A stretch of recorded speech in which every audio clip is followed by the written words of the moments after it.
Bonjour à tous et merci d'être avec nous ce matin, mercredi 22, deuxième journée de la Paris Healthcare Week 2019. Et nous avons des potrons minés. Très heureux de recevoir Christian Saout. Christian Saout, vous êtes collégien, on dit collégien ? On dit collégien, ça vous va bien, du collège. collégien. Moi ça me va bien, Voilà. collégien. Membre du collège de la Haute Autorité de Santé. Et vous êtes également le président de la commission d'évaluation médico-économique. Mais on a rajouté, me semble-t-il, il y a quelque temps, avec votre arrivée peut-être, santé publique. Non, c'était là depuis longtemps, c'est la médico-économie qu'on a rajouté. C'est Médico-économie. l'évaluation économique qui est arrivée sur l'évaluation de santé publique. C'était pour dire finalement qu'on ne peut pas penser la santé et l'économie de santé sans la santé publique. Enfin, il faut avoir une vision globale. Ouais, enfin, ça c'est sûr qu'il faut avoir une vision globale de la santé. Et dans l'évaluation économique d'un médicament, d'ailleurs, on prend de nombreux paramètres, y compris les incidences en santé publique. Cette commission d'évaluation médico-économique, elle s'intéresse uniquement aux médicaments ? Non, elle s'intéresse à deux choses. L'évaluation de l'efficience du médicament, c'est-à-dire qu'on ne fait pas le bénéfice-risque individuel qu'on fait à la commission de la transparence, on fait, disons, le bénéfice-risque collectif. Quel est l'intérêt pour l'ensemble de la population et pour l'ensemble de la nation de faire telle ou telle dépense pour tel ou tel médicament. Ça, c'est une première partie du métier de la commission. Et la deuxième partie de son métier, c'est l'évaluation de santé publique. On évalue, par exemple, une stratégie de prévention.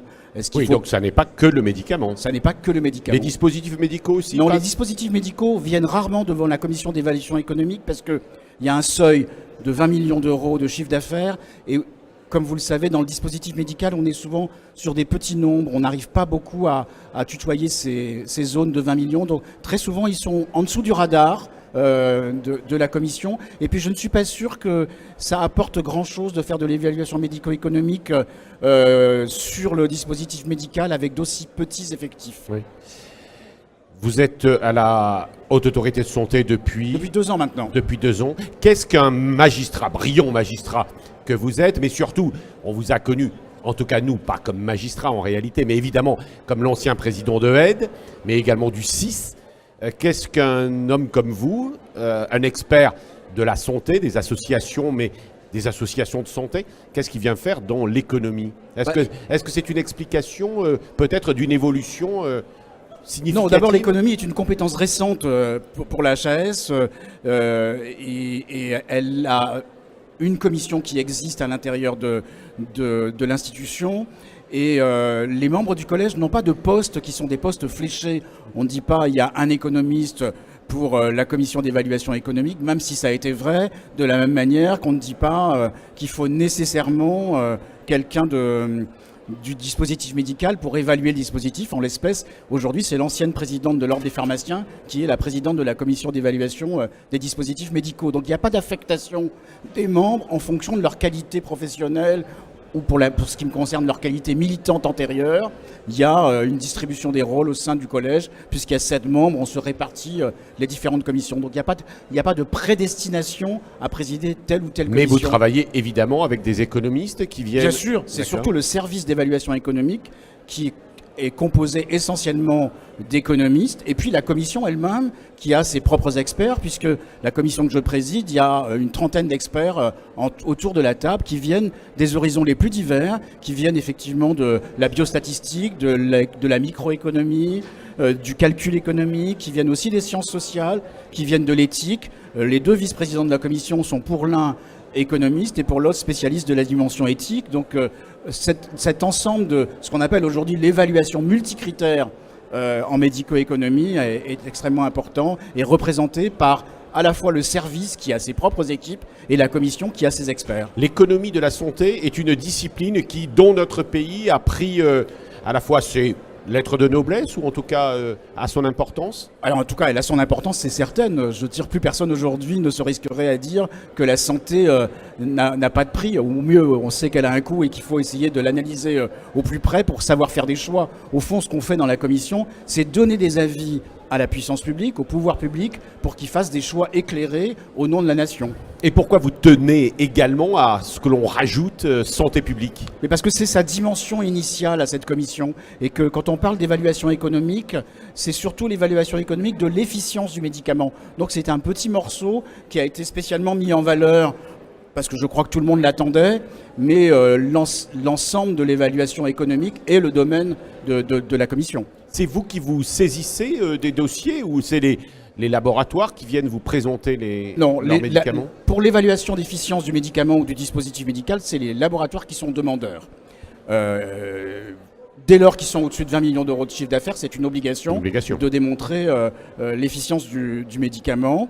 Donc c'est ce qu'on appelle un peu l'activité de guichet, où ce sont les labos qui viennent demander une évaluation. Pour le reste, l'évaluation de santé publique, soit elle est demandée par les pouvoirs publics, soit elle est demandée par le collège de la Haute Autorité de Santé sur telle ou telle question. Oui.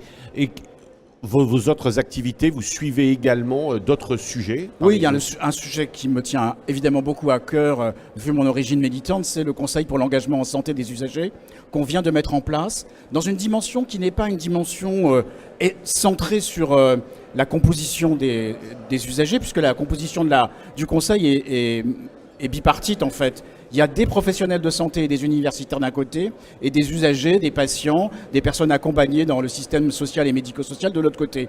Ils sont 9 de chaque côté, mais la commission a son travail centré sur l'intérêt des usagers dans le système de santé, la possibilité de s'engager pour leur propre santé ou pour la santé des autres. Donc ce n'est pas un conseil représentatif des usagers, c'est un conseil qui s'intéresse à l'engagement des usagers en santé. Oui, qui s'intéresse, oui, mais... à faciliter les parcours de soins, faciliter l'information du patient, par exemple, faciliter le recueil de ses avis, faciliter aussi la possibilité pour les patients de trouver des systèmes pour échanger entre eux, toutes ces questions qui sont devenues aujourd'hui importantes. Si on veut passer à une deuxième étape de la démocratie sanitaire, la première, c'est celle qui était consacrée aux droits, à la fois les droits individuels et les droits collectifs, la représentation dans les commissions.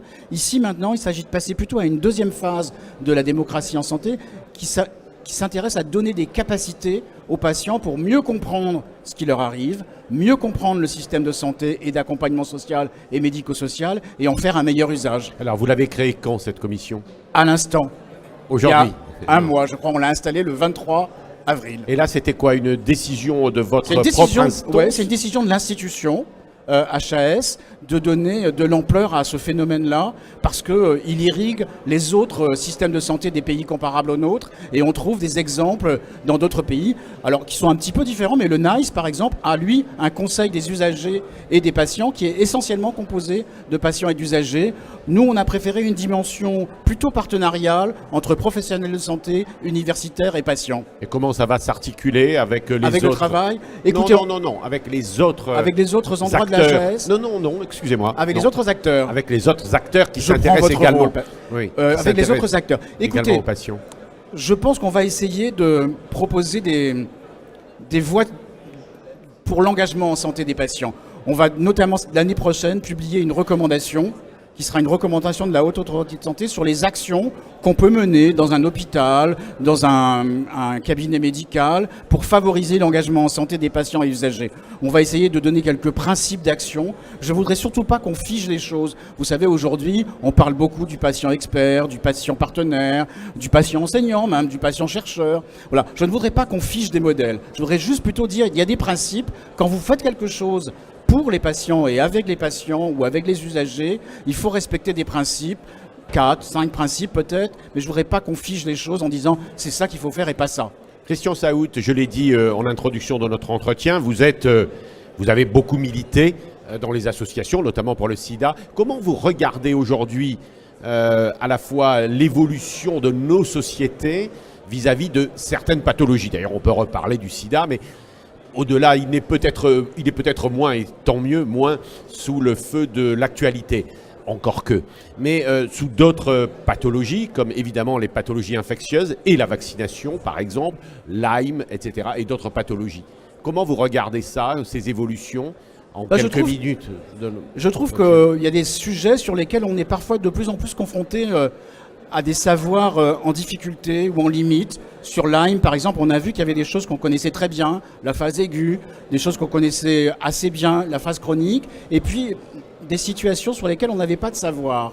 Et je pense que c'est vraiment un des éléments nouveaux, c'est qu'on a besoin de plus en plus de savoirs différents pour essayer de couvrir un domaine. Et c'est toute l'ambition qu'on aura dans le colloque de novembre prochain, qui sera sur la construction et le dialogue des savoirs, le colloque annuel de l'HAS, le 21 novembre. Et J'espère qu'on arrivera à donner ce sentiment à l'opinion. Ce sera un colloque international Ce sera un colloque ouvert aux partenaires internationaux et avec, en tout cas pour ce qu'on a aujourd'hui dans l'avant-programme, avec des participants venant de l'étranger, notamment d'Harvard. Donc je pense que oui, il y aura une dimension internationale. Et sur les autres cas que j'ai cités, vaccination, etc., bon, ces remises en cause permanentes, à la fois d'ailleurs par même des gouvernements eux-mêmes, hein, nos amis italiens avaient contesté les vaccinations, nous on a une politique au contraire très proactive. Comment vous regardez ça, vous? Mais je pense qu'il faut être assez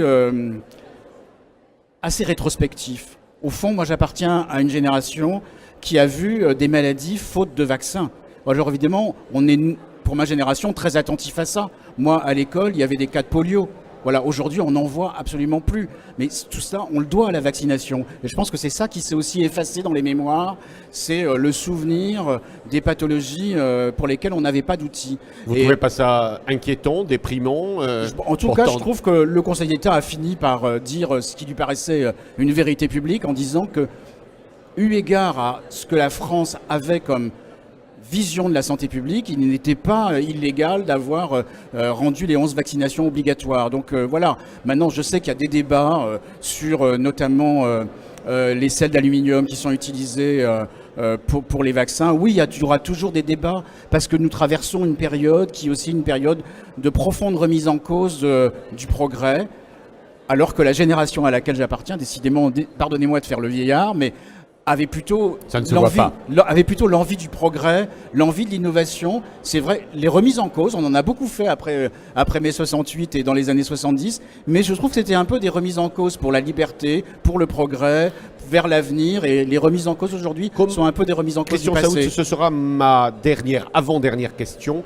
Comment, dans une instance comme la vôtre, vous arrivez à travailler avec des instances européennes ou étrangères, avec des gouvernements qui prennent des positions tout à fait différentes de ceux, d'ailleurs, disons les mots, traditionnellement démocratiques.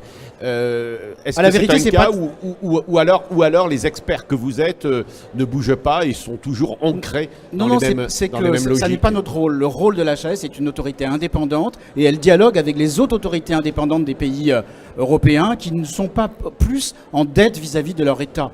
Donc on a des dialogues d'experts au sein de l'Union européenne, dans un État, etc. Mais nous ne sommes pas redevables de position publique des pays desquels nous relevons. Christian Saout, ça c'est la dernière question, au numérique. Oui, parce que le prochain rapport prospectif de la HAS sera sur le numérique en santé, et on a essayé de faire un rapport qui rende grâce à 4 dimensions. La première, c'est qu'il faut mobiliser les citoyens pour utiliser plus facilement le numérique. La deuxième, c'est qu'il faut faire bouger un certain nombre de curseurs chez les professionnels de santé pour qu'ils aient confiance dans ces outils numériques. Le troisième, c'est la nécessité d'y voir plus clair et de mieux évaluer les outils numériques. Et la quatrième dimension, c'est une dimension plutôt étatique autour de la gouvernance du numérique en santé, essentiellement parce que l'intelligence artificielle que permet le numérique pose des questions nouvelles, notamment en termes d'éthique. Et c'est curieux, vous ne vous intéressez pas en revanche à la manière dont les réseaux sociaux, le numérique peut faire passer des messages négatifs ou positifs d'ailleurs? Non, parce que ça c'est vraiment, pourquoi? C'est une préoccupation d'État. Nous enfin la santé, c'est un sujet. Ce qu'on dit en tout cas dans le chapitre consacré aux patients et aux usagers, c'est leur dire quand même d'avoir de la vigilance vis-à-vis du numérique et des excès du numérique en santé. Mais voilà, aujourd'hui, il faut bien reconnaître que nos concitoyens sont très ambivalents à l'égard du numérique. Ils sont 80% d'entre eux à reconnaître que ça leur facilite la vie et 80% d'entre eux à reconnaître qu'il y a des risques. Permettez-moi de faire un vœu, que vous vous saisissiez également de ce sujet. Très bien. Et comme ça, l'année prochaine, je vous inviterai et vous me direz ce que vous avez fait. Peut-être. Merci Christian Saout d'être venu.